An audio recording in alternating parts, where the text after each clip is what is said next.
예전하고 많이 이제 다른 점들이 있는데, 예전에는 이제 문과로 도망가려고 하는 경향이 정말 강했거든요. 근데 최근 한 7, 8년 동안에는 문이과가 통합되면서 조금 성향이나 이런 선택들이 많이 바뀌었어요. 왜 그러면은 문과로 간다고 뭐 이득점이 예전처럼 거의 없거든요. 왜 그러면 그 수학 같은 경우에는 문이과 따로 하고 뭐 과탄사탄 이렇게 했었는데, 지금은 뭐 둘 다 해야 되는 경향이 많으니까 그것을 이제 뭐 아이들도 자기가 어느 정도 할 수 있고 뭐가 유불리가 있는지 정도 굉장히 잘 알거든요.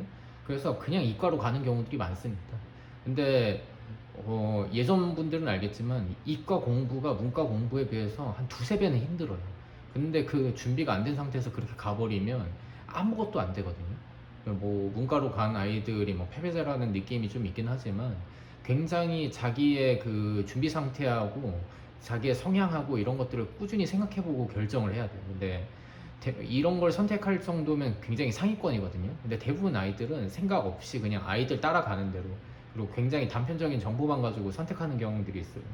근데 그런 거는 정말 위험합니다. 그냥 문과로 가는 거가 훨씬 편할 수 있어요, 생각보다. 근데 이과로 가는 거는 준비 상태나 이런 것들이 굉장히, 그러니까 기본적인 것들이 안 되는 경우들이 많아서 그거 되게 위험한 행동입니다. 그래서 아이들이 할 수 있는 정도를 좀 봐야 돼요.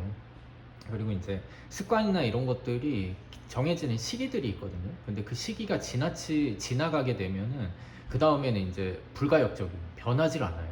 그래서 그 타이밍에 굉장히 중요하게 밀어붙이고, 그 다음에 한다 그러면은 그 힘든 점들을 알고 다른 방법들을 써야 되는데, 언젠간 하겠지, 아 조금 있으면 할 거야, 이렇게 되는 경우들이 많습니다.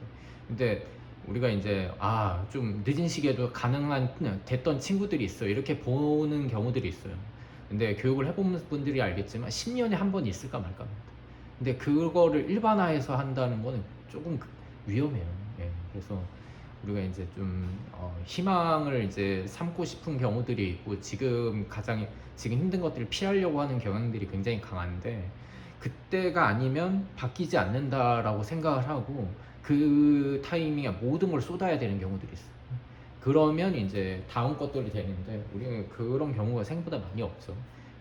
예전보다 훨씬 이런 이제 변화점들이 별로 없습니다. 아이들은 굉장히 보수적이고 부모님들은 굉장히 보수적인 경향들이 있거든요, 요즘에.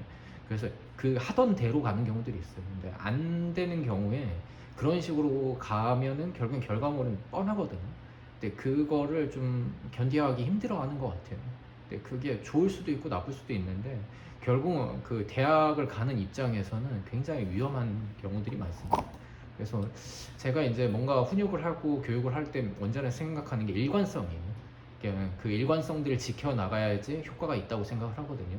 그걸 지키기가 생각보다 쉽지 않습니다. 환경과 뭐 기분에 뭐 사람이니까요. 근데 그게 가장 중요한 원칙이지 않을까.